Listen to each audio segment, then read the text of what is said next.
தேனி மாவட்டம் ஆண்டிப்பட்டி அருகே 71 கனஅடி கொண்ட வைகை அணையில் நீர்பிடிப்பு பகுதிகளில் நேற்று மாலை முதல் பெய்து வரும் தொடர் மழை காரணமாக வைகை அணைக்கு நீர்வரத்து தொடர்ந்து அதிகரித்து கொண்டே இருக்கின்றது.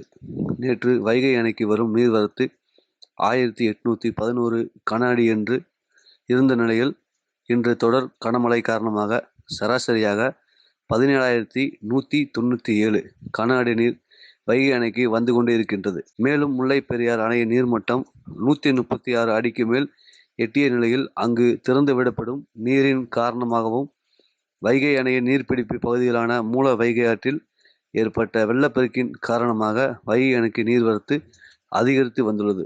தற்போது வைகை அணையில் நீர்மட்டம் 66 அடி இருக்கின்ற நிலையில் அணைக்கு கடந்த 1 மணி நேரத்தில் 19,280 கன அடி நீர்வரத்து வந்து கொண்டிருக்கிறது. அணையில் வெளியேற்றப்படும் நீரின் அளவு 3,169 அடியாக இருக்கின்ற நிலையில் தொடர்ந்து பெய்து வரும் மழையின் காரணமாக அணைக்கு நீர்வரத்து அதிகரிக்க வாய்ப்புள்ளதால் வைகை அணையில் இருந்து திறக்கப்படும் நீரின் அளவு அதிகரித்துள்ளது. இதனால் வைகை ஆற்றங்கரையோரம் வசிக்கும் பொதுமக்களுக்கு முதல் கட்ட வெள்ள அபாய எச்சரிக்கை விடுக்கப்பட்டுள்ளது.